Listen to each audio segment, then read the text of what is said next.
오늘 아침 묵상할 하나님의 말씀은 예레미야 16장 1절에서 13절까지 말씀입니다. 오늘 본문은 이번 주 월요일의 묵상 본문입니다. 오늘 본문에서 하나님은 유다 백성들을 향해서 결혼하지 말라라고 말씀합니다. 왜냐하면요, 결혼을 해서 자녀를 낳은 자에게는 환란이 닥칠 것이기 때문입니다. 왜냐하면 이제 곧 전쟁이 일어납니다. 전쟁이 일어나서 모든 사람들이 죽음을 당하고 포로로 잡혀갑니다. 결혼을 해서 가족이 많으면 많을수록 슬픔을 당할 횟수가 더 많아지는 겁니다. 그렇기 때문에 하나님은 남유다 백성들에게 결혼하지 말라라고 말씀합니다. 또한 초상집에 들어가지 말라라고 말씀합니다. 초상집에 들어가는 것은요, 슬픔을 당한 가정을 위로하기 위해서 들어가는 겁니다.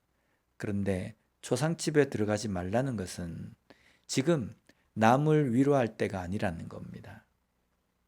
이제 전쟁이 일어나고 바벨론에 의해서 이 예루살렘이 짓밟히게 되면 모든 사람들의 집에 슬픔과 그리고 초상집과 같은 그리고 이런 죽임을 당한 일이 많기 때문에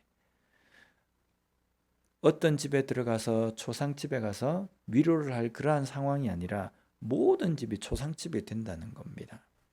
나 자신에게도 그와 같은 슬픔과 비극이 일어날 것이다 라는 의미입니다. 그리고 세 번째는 잔치집에 들어가서 그들과 앉아 먹거나 마시지 말라라고 말씀합니다. 이유는 이제 더 이상 잔치할 이유가 생기지 않기 때문입니다. 이제 곧 전쟁이라는 엄청난 비극이 유다 땅을 덮을 것이기 때문입니다. 만약에 우리가 이제 곧 이런 엄청난 전쟁의 비극을 통해서 재앙이 일어난다고 한다면 어떻게 하시겠습니까? 잔치집에 앉아가지고 파티를 할 수 있겠습니까? 우리가 철학자 스피노자가 한 말이라고 알고 있는 내일 지구에 종말이 온다 해도 오늘 나는 한 그루의 사과나무를 심겠다라는 말을 우리가 잘 압니다. 실제로 이 말은 마틴 루터가 한 말이라고 말하는 사람도 있습니다.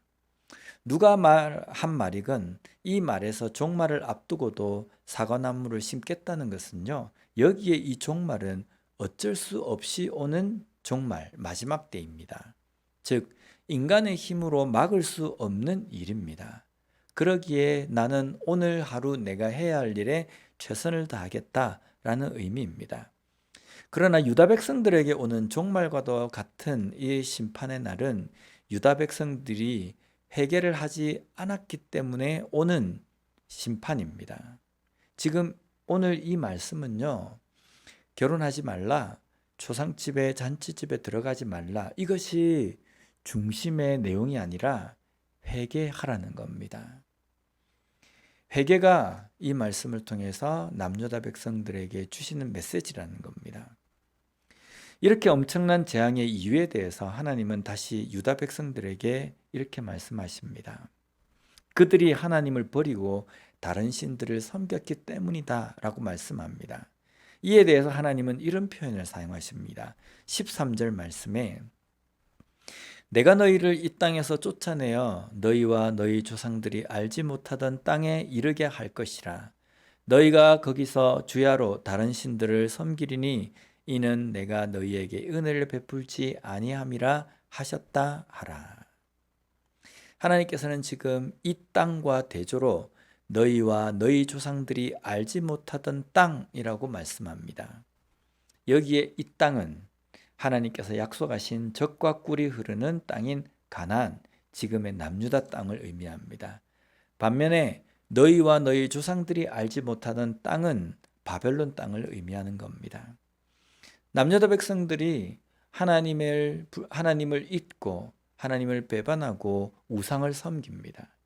그래서 하나님은 너희들이 섬기는 그 우상을 마음껏 섬길 수 있도록 너희와 너희 조상들이 알지 못하던 땅인 바벨론의 포로로 잡혀가게 할 것이다. 그래서 거기에서 마음껏 너희들이 섬기는 우상을 섬기라 라고 역설적으로 지금 말씀하시는 겁니다. 이것은요, 종교의 자유가 아닙니다. 이제는 실컷 우상을 섬길 수 있습니다.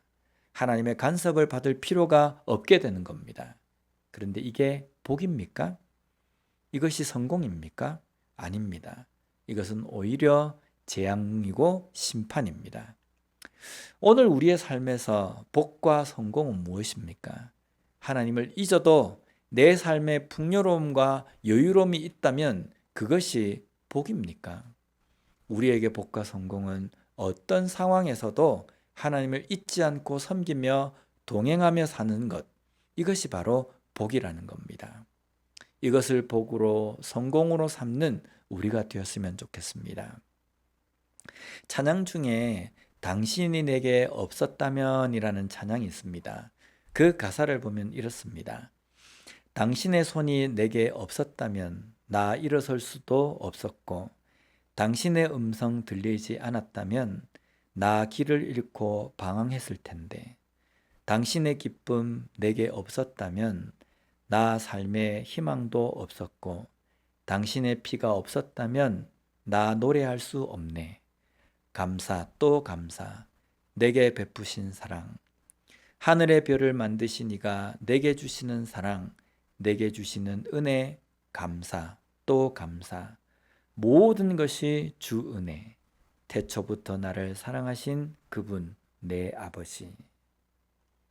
내가 모든 것이 내 손에 쥐어지지 않고 나에게서 사라진다 할지라도 당신, 하나님만이 내게 계신다고 한다면 그것이 은혜입니다.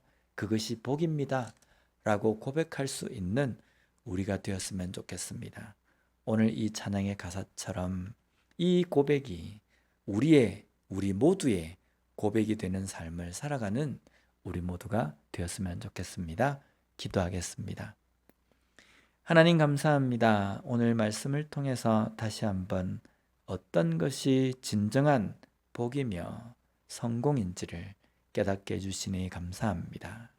모든 것이 있다 할지라도 하나님을 잊고 지내는 삶은 결코 복이 아니고, 모든 것을 잃었다 할지라도 하나님이 나와 함께 하시고 하나님을 붙들며 살아가는 것이 성공한 삶, 복된 삶임을 다시 한번 고백하며 살아가는 우리가 되게 하여 주시옵소서. 예수님 이름으로 기도드립니다.